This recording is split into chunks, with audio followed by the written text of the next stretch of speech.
majority of the irrigation plan is completed, but I've deleted just the one zone so then we can kind of like walk through the steps of placing it on your plan.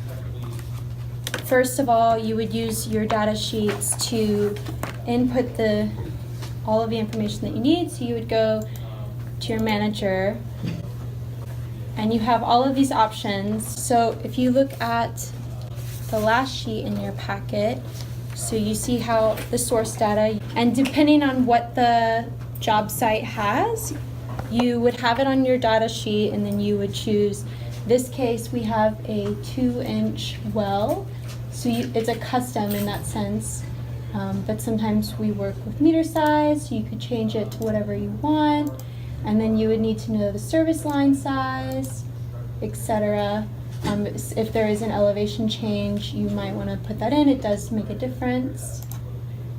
So we have currently the heads that we need except for the bubbler.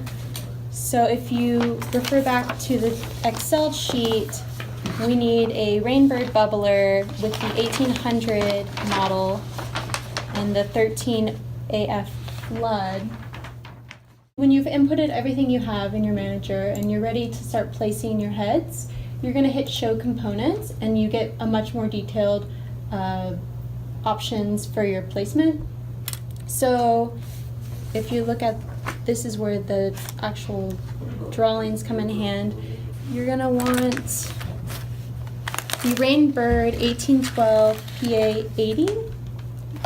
The second two numbers of this is the inch pop-up, so these are all 6-inch pop-ups, and then the 1800 series.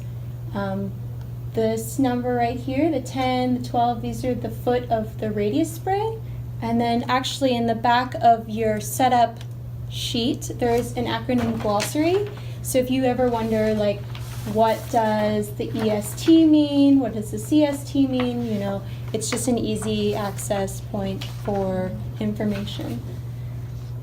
And we're wanting the 15-foot spray. So also on that sheet I was just telling you about, there are easy keypad.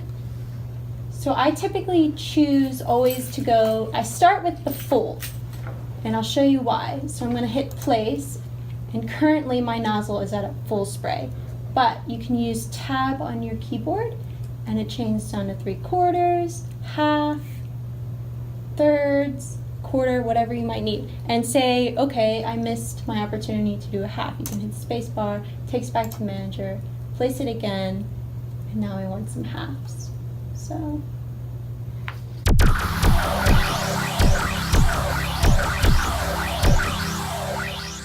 okay, and then now you're like, okay, now I need to put in my bubbler. So you go and find it in your manager. This is my bubbler. I'm gonna place him right here. Okay, and then you just do that for all of your nozzles. Right now we need Rainbird 1812, 15-foot. Start with the full again.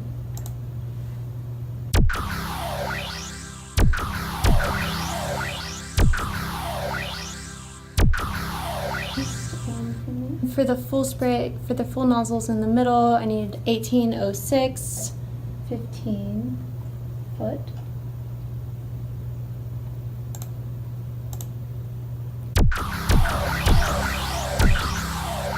Once you've had all of your nozzles placed, you're going to do the whole plan like this, and then I would, if you follow the setups, next I would draw the main line.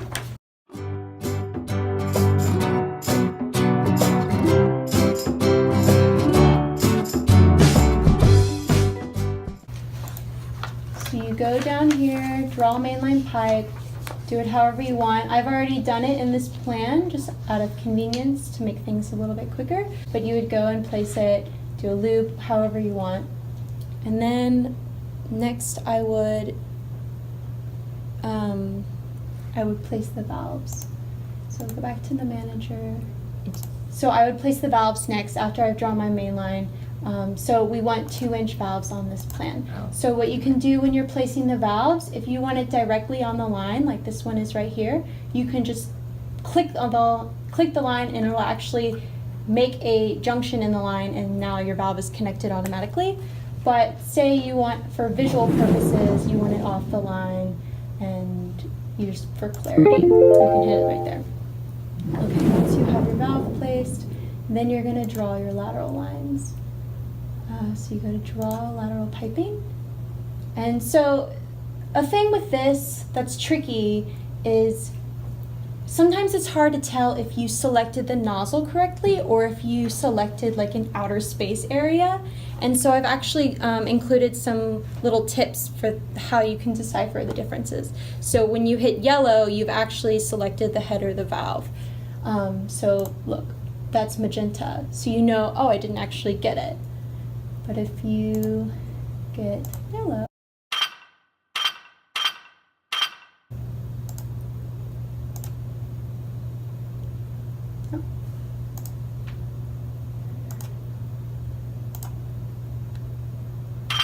and then sometimes you'll get a blue, and that means you've connected to a pipe.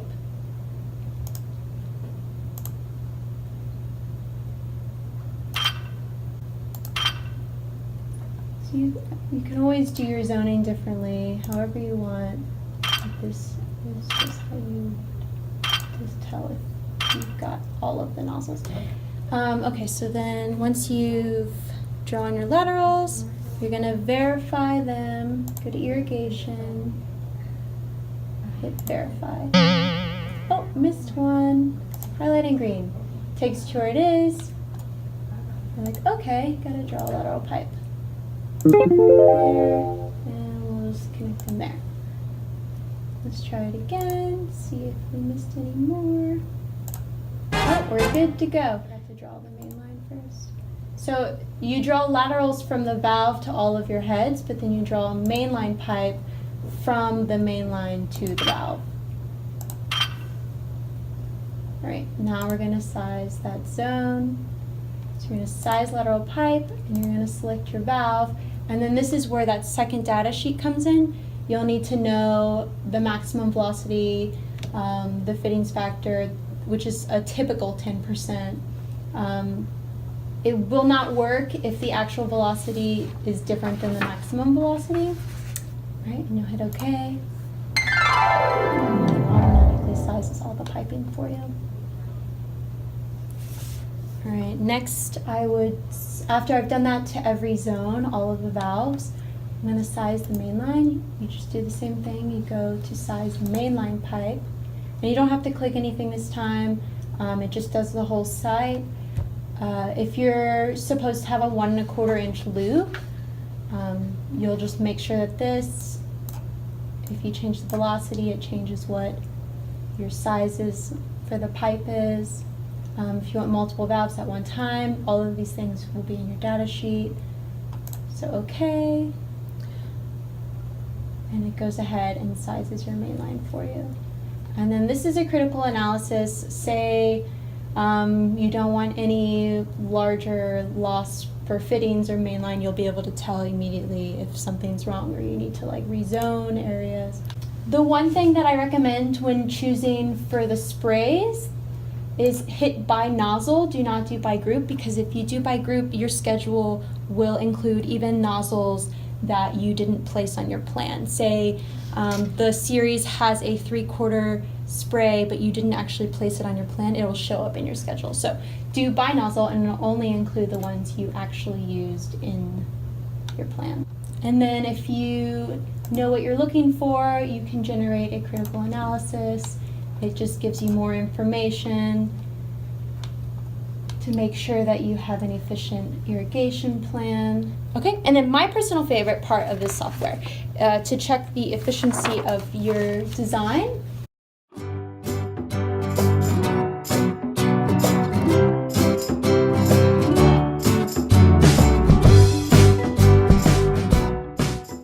Let's find, oh, circuit.